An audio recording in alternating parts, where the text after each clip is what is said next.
Good day, great people, and welcome to Angie 24 News. More breaking news unveiling in a moment for your watching pleasure.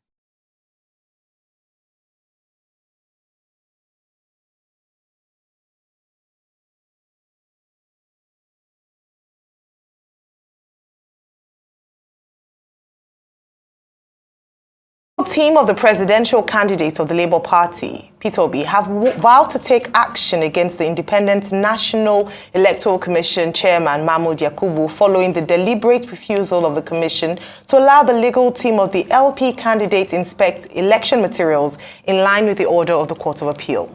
The court in the ruling last Wednesday refused to grant a request by INEC seeking to vary the order of the court granting access to Mr. Peter Obi as well as the People's Democratic Party counterpart, Atiku Abubakar, to inspect the bimodal voter accreditation system bvas and other election materials. Joining us now is Mr. Peter Obi, presidential candidate of the Labour Party in the February 25th election held in Nigeria. Good morning and welcome to the morning show. Thank you.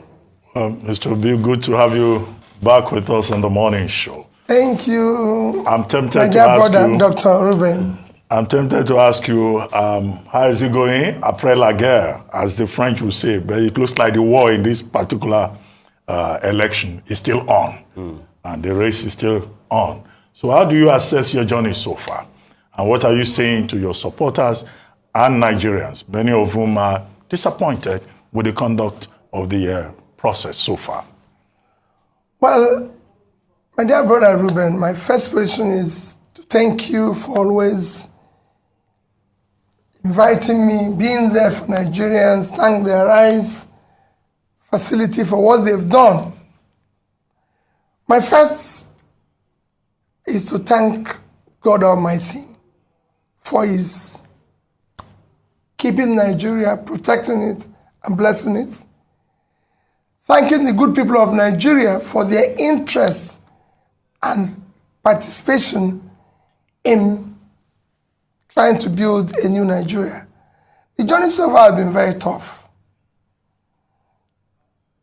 But that is what is expected. It's been difficult because you're trying to change what is there that hasn't kept us where we are. So it's going to be difficult. But if you look at the last election, as you know, it's probably the worst election considering in this particular republic, considering the 2022 electoral law, which was meant to improve our overall election process, and the continued and consistent promises of the chairman of INEC that this is going to be the best thing that has ever happened to Nigeria and everything. And you could see it in all the editorials, in all the international newspapers from Financial Times, The Economist, Wall Street Journal, everybody, including Chatham House, where even the chairman was there. He has questioned the rating of the country. And for me in particular, it's one of sadness. 63 years after Nigerian independence, we can't conduct simple election. Talk less of any other, just election. That's what all the promises. And it's not as if we're too big or too this. The world's biggest democracy, India today, have about 900 registered voters. In their last election, 67% participated, over 600 million, which if you look at our 24 million, that's 25 times our size. Yet the infractions were less than 5%. In our own, opposite is the case.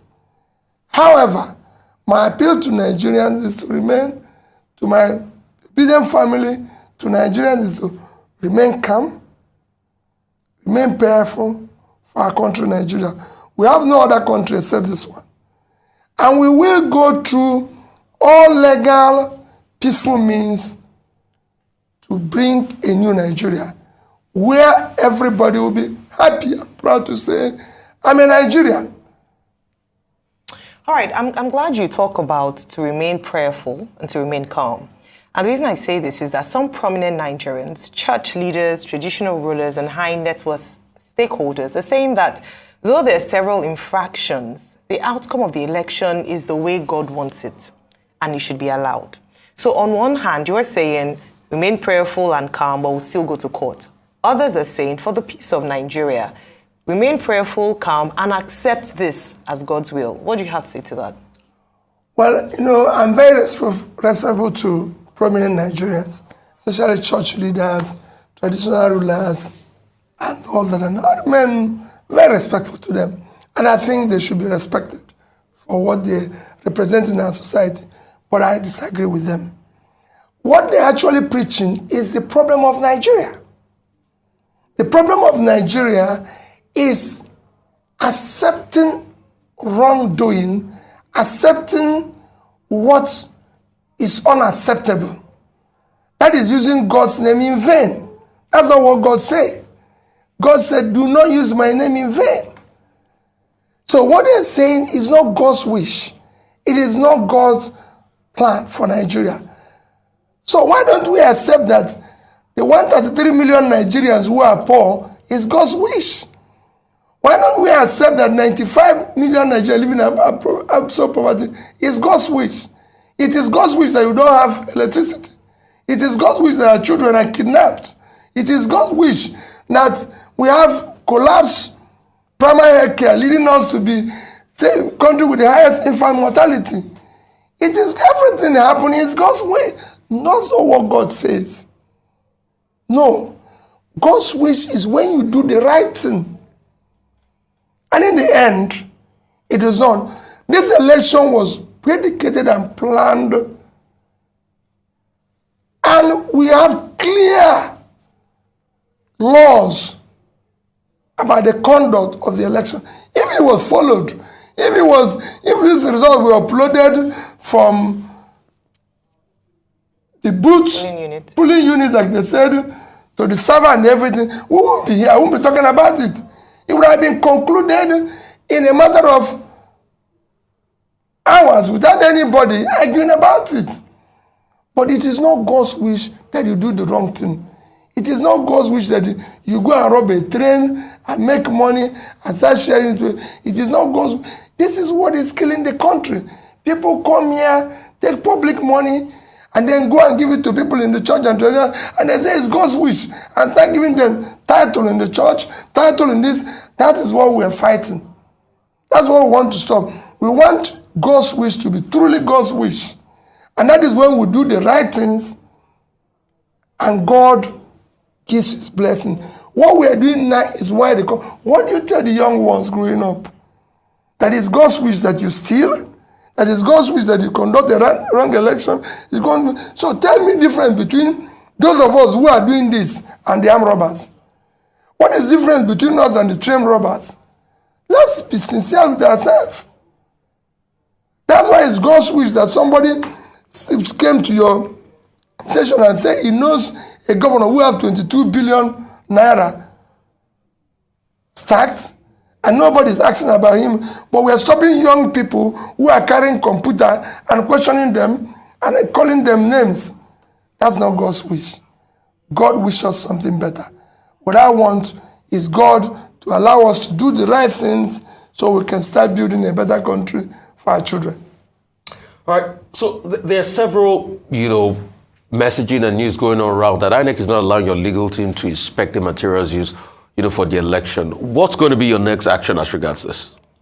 Well, INEC is a public institution sustained by taxpayers' money, including you and me.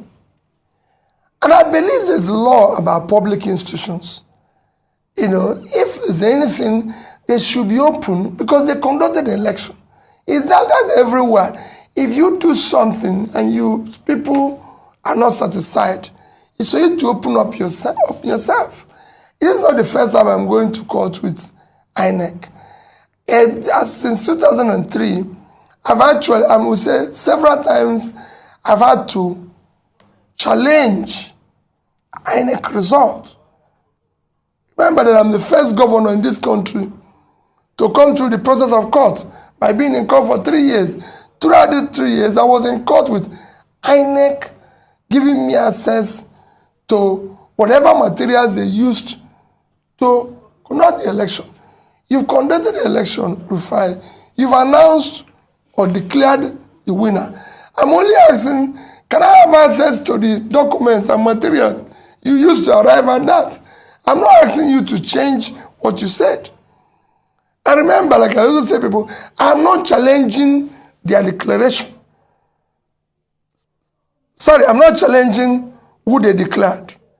I'm not challenging whatever the outcome. I'm challenging the process which they arrived at their declaration. And unless we do that, we're not going to stop the rascality we witnessed in that election. The process through which people come into office is, for me, I said it everywhere, is far more fundamental than what they do thereafter. There's a process of doing things. There's a process of arriving at any destination. If, like I said in my press conference, if you're going to answer His Excellency, the process of coming to that position must be excellent. If you're going to be a bishop, there's a process of being a bishop. Dr. Ruben is a doctor. Why didn't you call me a doctor? Don't that look like a doctor? You called him a doctor because he went and read PhD. Rufai might be awarded a doctor by university, so he's a doctor.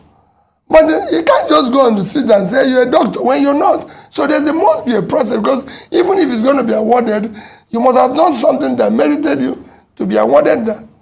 Or you must have, like Ruben, went and read PhD. Otherwise, we're all doctors. So a process is important.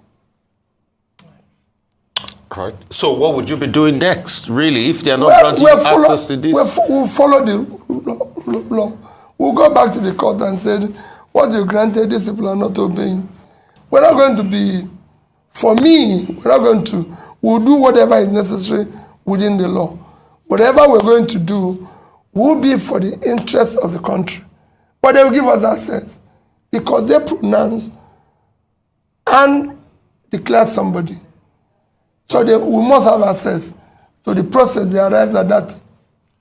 Since February 25, there have been reactions to your participation, to your role, to what you represent. Governor Nyesom Wike of Rivers State says you are the hero of the entire process. And what is his explanation? His explanation is that you stopped PDP from winning in the traditional places. And that for doing that, as far as he is concerned, and for making Southern presidency possible, you are his hero. Festus Keyamo, spokesperson of the APC, also waded into the matter and said, in fact, that you have served your purpose in this electoral process, that the purpose that you were to serve was to help make Asiwaju Bola Ahmed Tinubu president-elect. That's his own reading of it. He says, because without you stopping the PDP in their traditional states, Bola Tinubu will not have emerged as president-elect. Number 3, Reno Omokri, who is a spokesperson for the People's Democratic Party, says, well, APC may have rigged, but that Mr. Peter Obi was the perfect rigger in that election, and that you rigged in the Southeast, that he is surprised that a candidate will be reporting 97% of the votes from certain states of the Federation. Of course, Atiku Abubakar, presidential candidate of the PDP himself, had admitted that your leaving the PDP hurt his chances in that election. What do you say to these general comments on your presidential race?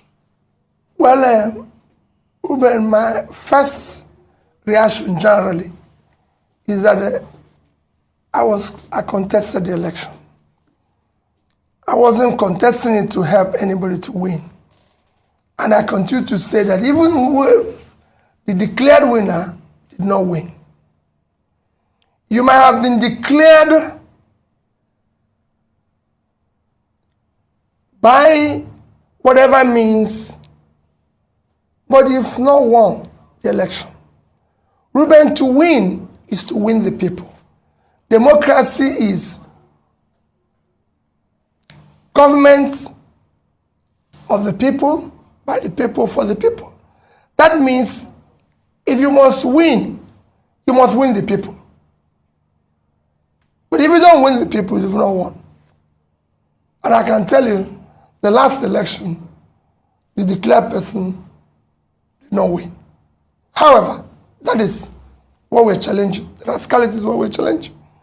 On the various comments, let me use the issue of Reno or mockery. Ordinarily, I won't comment on anything because I only comment on or reply fellow presidential candidates, not their spokesperson, because they're not contesting. But since something that I have never participated or been part of was mentioned, I need to reply it. Reuben, I have never, and I will never, ask anybody to add one vote for me that doesn't rightfully belong to me. I've never paid anybody to rig election for me. Go all over Nigeria and ask anybody in INEC, the so-called EOs, resident commissioners, everybody, whether any of them have met Peter Obi saying do this. Go and ask police, army, anybody. Never. They are referees. It is their job to do their job. I've never. This show where I got 97% is in Anambra State. Reno Mokri forgot that in 2019, go and check the records, where PDP had the highest vote was in Anambra State. When in 2019, when I was vice presidential candidate to Atiku, our vote in Anambra State was 95 point something, almost 96%. That's where PDP got the highest vote, because I was on that ballot. And they know me. Reuben, I live in Onitsha. If you want to know whether I get 95% in Anambra State, come and go to Anambra State with me. I don't need police. When I come out, you see the reaction of the people. In fact, I'm actually surprised I didn't get 100%. I'm telling you, because I don't know who will be voting against me in Anambra State. In the Southeast, it's a similar situation. People know me. People know what I stand for. People know I've kept to my promises. People know I've kept to what I've said. It's a simple thing. It's like people go about and say, oh, he got votes in Lagos because of the Igbos. Remember how many Igbos live in Lagos? I got more votes from the indigenes in Lagos than those who are, you can call visitors. Are the Igbos in Nasarawa? Are the Igbos in Plateau? Are the Igbos in Abuja? In Rivers, where you know that the governor came out against me, and everything, I said, if the real vote of Rivers were counted, Reuben, I won. I have over 50-something% of the vote. The other two parties were sharing the order. And it was, I won in Asoro. So, will you say it's rigging? Which machinery do I have to rig? I have no councillor, I have no local government chairman, no this thing. I'm not in control of police. I don't even know any DPO. So which machinery will I use to rig? How will you do? They are the ones who I believe in this. What they are doing is what I'm trying to change. So those who say you have satisfied what I came for are part of the people we're trying to change. All right. Okay, so let's talk about the obedience movement, especially post-presidential election. Now, what some of your candidates under the Labour Party umbrella vying for governorship, of the role of governor, is coming under that umbrella of the obedient movement. And some people have said that, say what you may about the presidential elections, something has changed, something has happened, there's a force. And that was driven largely by the obedient movement. And so the question post-presidential elections is, how are you going to leverage that power, that force, so it's channeled to what you want, your beliefs, your ideals, your values? Because it's also very easy for such a force to be misdirected, because there's such momentum, passion behind that movement. How would you leverage that? Number one. Two, to channel it towards the governorship elections. We have Lagos GRV, we have Mr. Ken Pella, who came from Delta State, and a few other principles like that in other states. Then beyond that, on a lighter note, you're known for, you've just reconfigured the term bvas. So it's originally called Bimodal Voter Accreditation System, and you've now called it Best Values Acceptable to Society. Please Basic values, acceptable to society. If you'd like to shed more light on that on a lighter note, it would be great. Well, let me start with the obedient movement. Because Nigerian politics have been largely transactional, when we were starting this, people didn't believe what we were trying to do. The consequence is that we didn't have candidates for governorship in most of the states. Because being a transitional thing, people who like to be where things are being shared. So nobody believes that a party without councillor, local government chairman, can come up and become something. So we didn't have, in most places, candidates. In few places, we were able to have candidates, some of which we have mentioned now, who are, I can say, are first-class candidates. You just mentioned two of them, and I believe and I support them that they should be supported by the obedient family and the people, because they will do good work.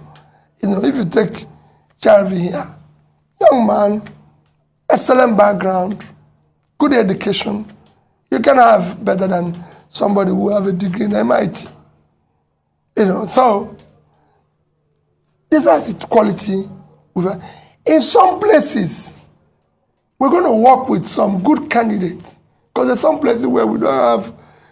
If you look at my side east, we only have candidates in 2 states. We don't have in Ebonyi. And some other places, in the north, we have in Plateau. We don't have in Zamfara. So there's places, there's a few of them, and we're urging people to support.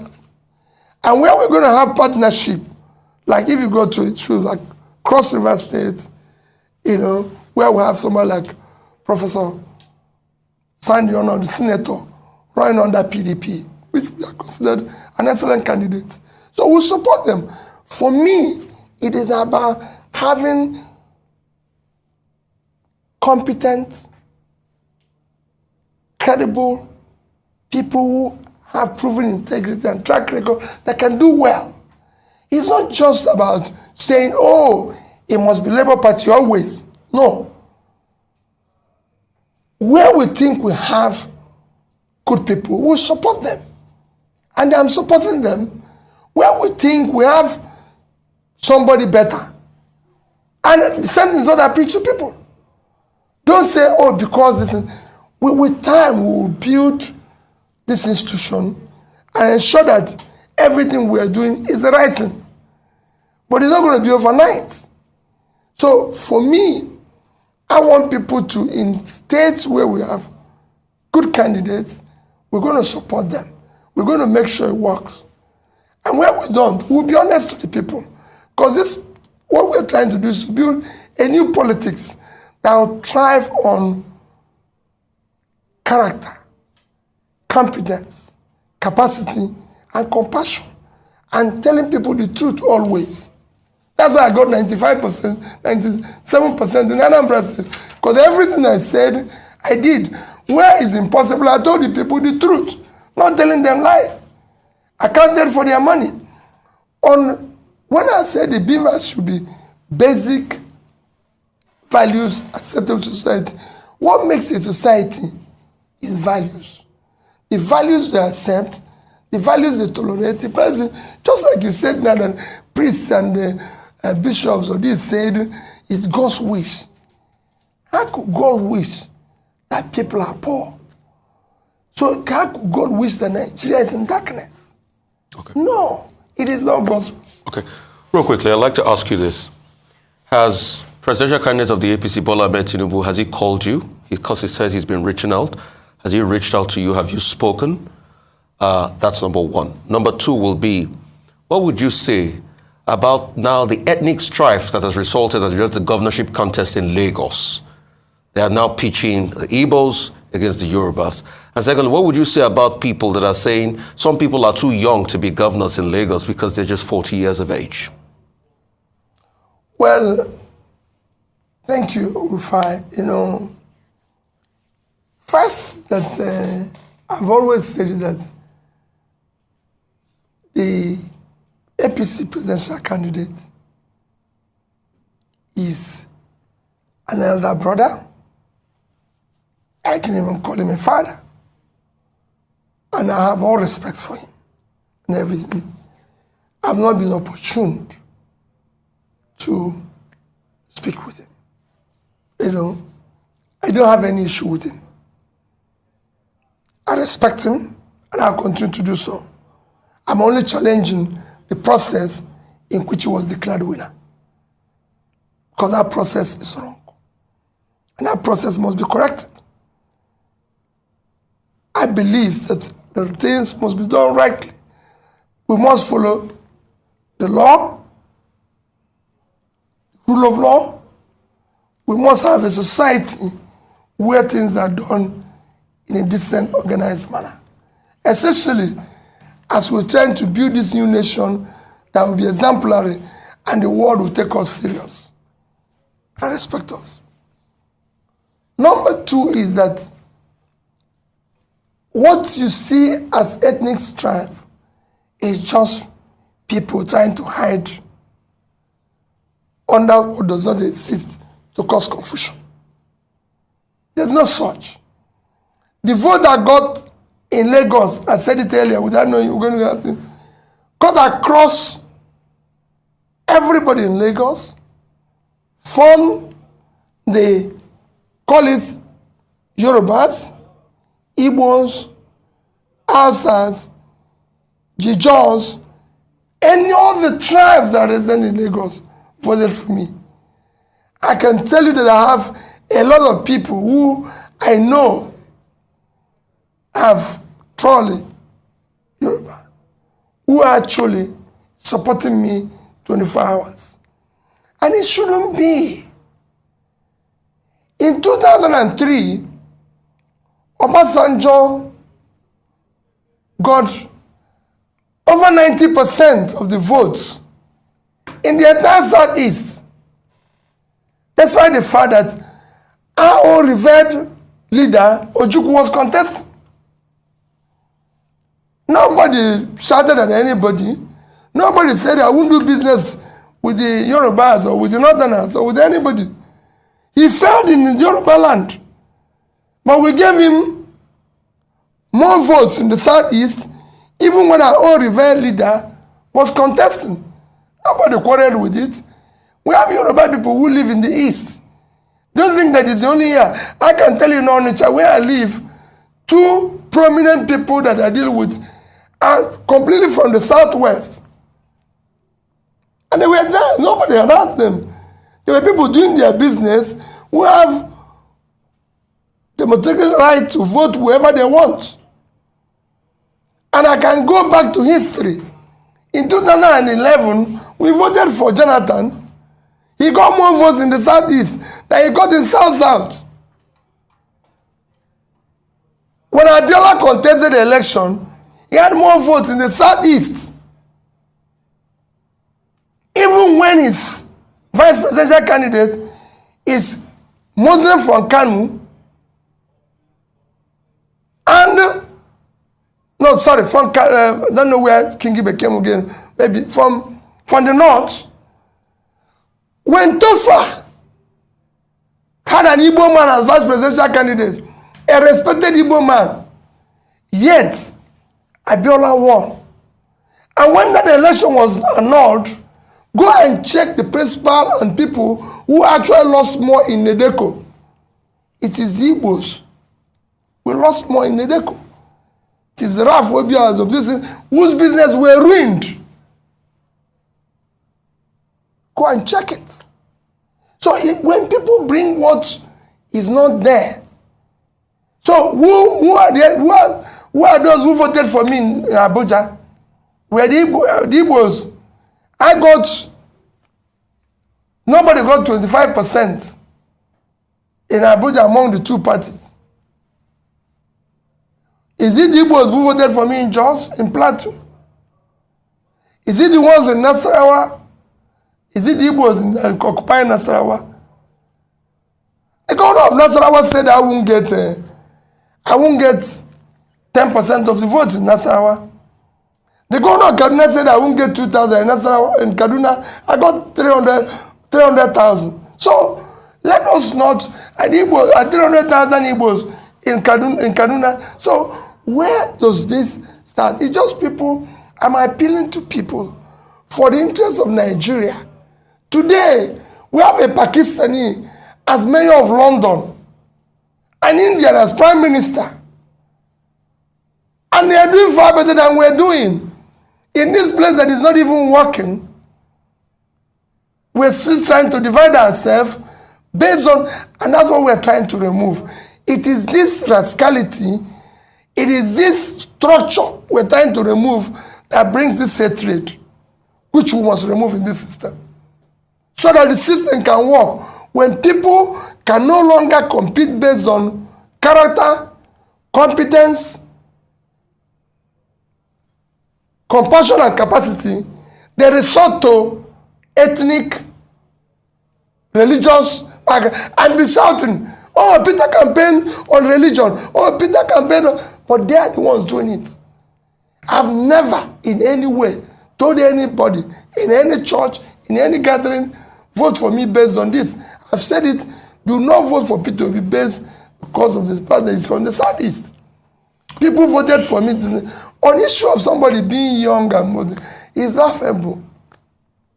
It's actually, we should actually stop people from being old and contest. If I have my way, if we can retire our bishops at 70, retire our professors at 70, Supreme Court at 70, it's time we put age for this our politics so that people can also retire. Because there's a reason why we say at 70, 75, people should go and rest. So let us, is these people that are saying it that are bringing confusion? Age of 40 is age where people are becoming or became president in America, the world's biggest economy, 25 trillion. And you're just 400 billion. And you're talking about age. That is the right age, the right background, the right education. Mr. Peter Obi, we've been talking about the presidential election. But your party, despite the criticism that you had no structure, you had no representation in the National Assembly, ended up getting into the National Assembly. 6 seats in the Senate, 34 in the House of Representatives. I would like you to comment on that. And then second, this issue of INEC not allowing you access to inspect election materials. Now, Yusuf Tanko, the spokesperson, chief spokesperson of your party, has now served notice that INEC was duly served a CTC copy of the court order on March 3. INEC was reminded on March 6, and that the only option now available to the Labour Party is to picket to INEC offices nationwide in a peaceful protest, he says. But has it also occurred to the party to seek the option of going back to court to make it clear to court that INEC is guilty of contempt, is contemptuous of the court order, or the only measure you want to adopt is that of the peaceful street protest to INEC offices? Those two issues. Thank you, Dr. Abati. We'll apply both. Because you have a situation where you cannot even imagine. You know, INEC is an institution backed by law. The court have given an order, a ruling. They are not obeying it. Where do we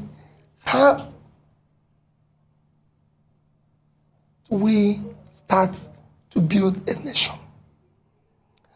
The most important ingredients of what makes a nation is the rule of law. And I've said it when I was campaigning, that we must govern by rule of law.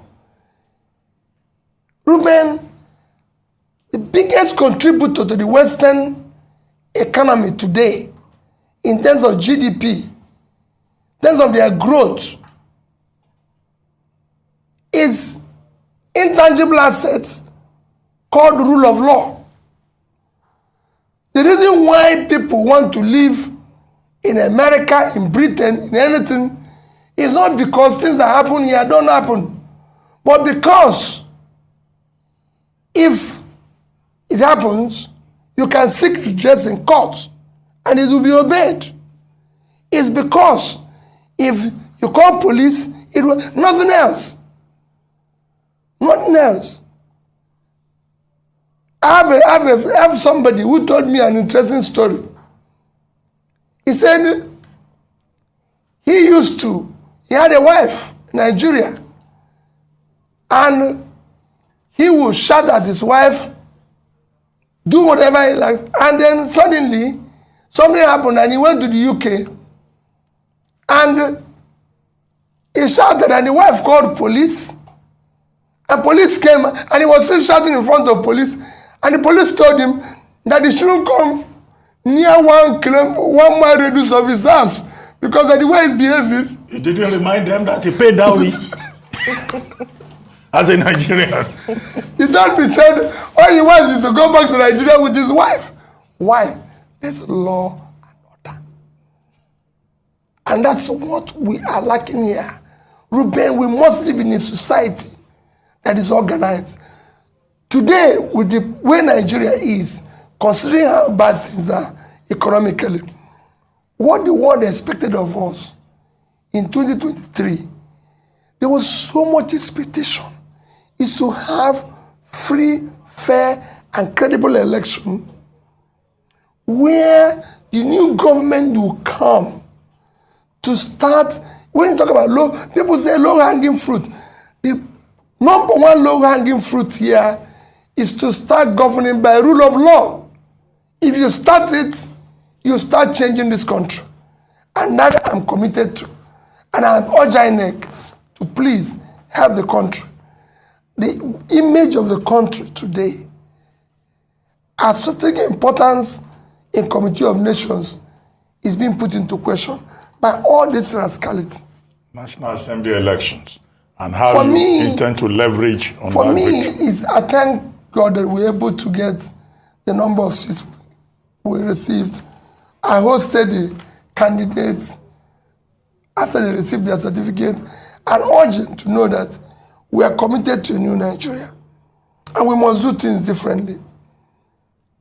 We must support what is right. We must go there to work hard and everything. And I'm sure they will. We also said we'll have a retreat after this.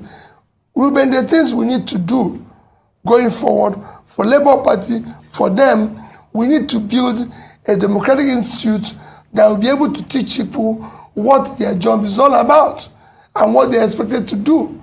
It is not just you've won an election, it is now time for you to be part of the confusion that exists, to make it transactional. We now want to leverage and talk. We're talking with different organizations, different countries that can help us to build a proper democratic institution that will teach our people, including me, what governance is all about. All right.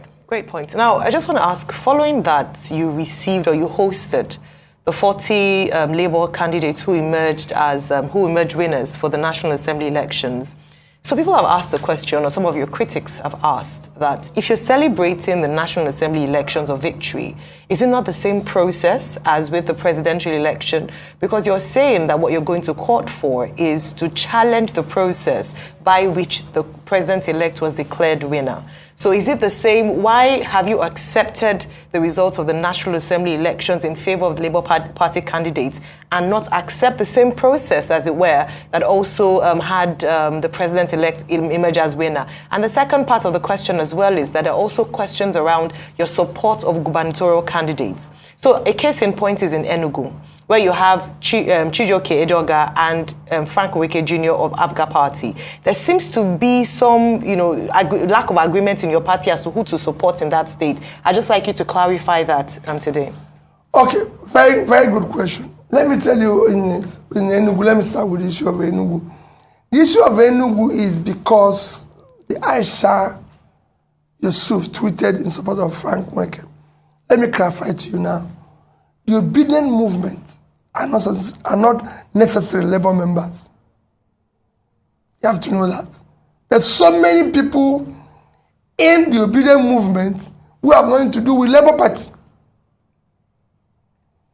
There's so many groups within that. There's so many people. Someone like Aisha Yusuf is not a member of Labour Party. And it says so. And however, we even have what we call the big tent, which is where everybody is gathered. I have people who are supporting me today as a presidential candidate who have nothing to do with Labour Party. People like Atedo Peter Side, for example. And I have many people of that said they believe that I can do this job. And I'm sure there's so many of them in Arise who are not members of Labour Party, but they believe in what I'm doing. So they have right to also choose who they want to support. Based on what I said, it's a choice. But as a Labour Party, which I'm a member, and again the party is far more supreme than any individual. I'm just a member of Labour Party. Labour Party have chosen through this process that is verifiable and straightforward, Chijioke Edoga is our candidate. And that I stand with, because I'm a member of Labour Party. The obedient members of obedient family have their own choices. I can't question them. So that's the difference. So let's do it. And then on the second question you asked about issue of whether National Assembly, they're not. Remember, INEC said House of Representative was going from the through to the server. House Rep was going through, but it's only presidential. So by that, they have defined a process. They have accepted a process. Go and read their law. In the other two, they follow that process. In this one, something happened. They gave an excuse. We shouldn't be there. Because they know what they're doing. Okay. So let's come to Lagos. What's your support like for the Labour Party governorship candidates in Lagos? And also, there's been a dichotomy. In fact, at some point, they were saying there was going to be a possibility of the PDP, Labour Party, and a couple of other parties doing a deal in Lagos, but that has not fallen through now. There's also the Jandor factor. Jandor has been saying he's fought, godfatherism with the APC and all of that, that he was thinking, this was the time of the PDP. He's come here to argue a couple of times that most of the votes you got in Lagos were also PDP votes. I mean, what do you say about that dichotomy vis-a-vis your own Labour Party candidate in Lagos? Another question I'd like to ask you is this. In this our country where rule of law has been put on the background, that people don't even obey court judgment again, it might sound like a funny question, but in a case where a court judgment gets in your favor, maybe in the Supreme Court, and it's not obeyed, what happens? Because that's the kind of dichotomy and anarchy we've put on the land. And this your newfound friendship with the PDP. Are you people challenging this together? Have you been talking to Alhaji Atiku Abubakar? What have you people been saying to each other? Because both of your vice presidential candidates had a joint press conference together. Well, let me say this. There's no partnership between Labour Party and the PDP. Both of us are challenging a process that is wrong. That is acceptable. The process is wrong, and we're challenging it because we're all participants. It's like there's several people are involved in a competition, and it goes wrong, and they come together and say, it happened. There's so many court challenges all over the world where maybe if you see the abroad where somebody have raped one woman, he went to court, several others who were raped by the same man comes out. They're not acting jointly, but because they have been a victim of the same man. But both of you are saying you won the election. No. Alhaji Atiku Abubakar is saying you won the election. You two are saying you won the election. No problem. That is why we want to check the process. It is not the process that will say who actually rightly received the highest number of rightful votes cast in the said election. Because what is important is who received the highest number of rightful votes cast in the election and who has the spread. So if we do the right things, this is what we are claiming now is because of the confusion that was deliberately created by INEC. If they had done the right things, we won't be here. Nobody will be arguing. Like I said, I have my respect for Atiku. My respect for him remains as long as I live. He's a respected elder brother. You've been speaking to him? Of course. As regards this election? No, not as regards the election, but any other issue. We have always remained close. He's my respected elder brother. On issue of Nigeria, we are two different candidates. I'm committed to a new Nigeria, committed to doing things differently. And my commitment is total. But my commitment does not in any way affect my respect for him or Tinubu. I will remain respectful to them. On issue of Lagos, the Labour candidate in Lagos remains the best candidate. Is true and thorough Lagosian from a family that everybody is well known. His educational background, his age, everything is not in question. And he has the right age and the right energy. And I support him 100%. So do whoever Labour candidate that will be choosing through the right process. I told you here that we don't have candidates everywhere. We have maybe 5, 6, or 7 candidates, and I support them.